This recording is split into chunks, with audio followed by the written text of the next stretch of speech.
Hello, it is me, Babette ce soir, standing in for Rosie Bits. I am a French spy. You can tell this by my wonderful mustache. Oui? Actually, I'm dressed up tonight in memory of somebody who recently died. And tonight's vlog is about remembering the dead.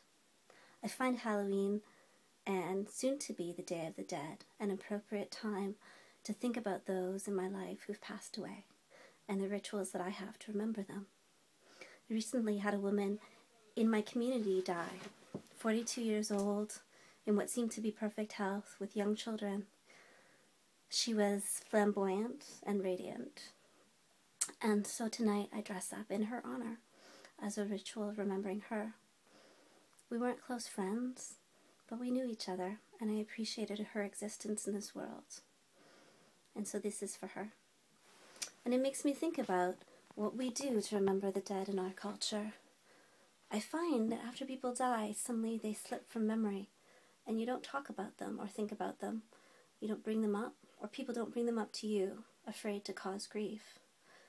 But I think that remembering them and having them in your daily life actually brings them closer and brings things more full circle, makes death more part of life as opposed to having it be something that is untouchable and painful and scary.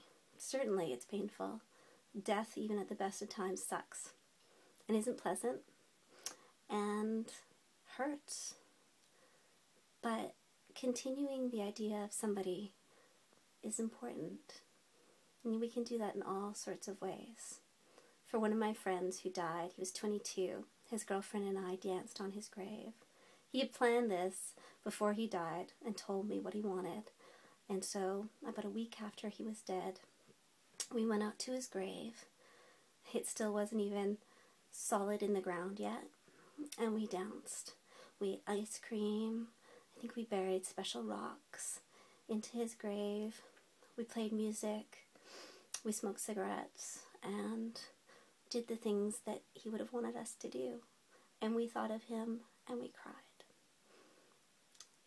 In my house right now, I have a huge, huge bottle of maple syrup that came from my father-in-law. It was one of the last things he bought us before he died. He used to like to go to Costco and get us these like stupid, grand, never usable, huge supplies like syrup or coffee or never-ending candy for the children, and I'd always give him this look like, ugh, Bill.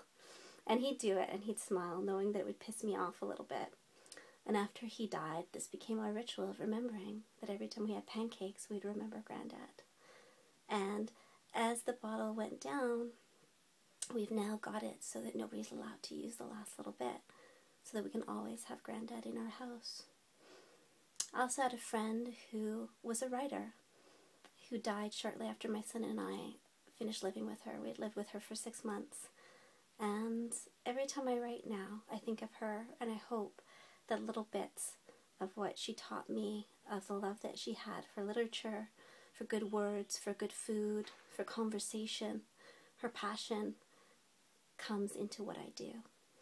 This is how I remember the people that have died. This is how I keep them alive in my heart. And hopefully one day when I'm gone, people will continue me on these little ways.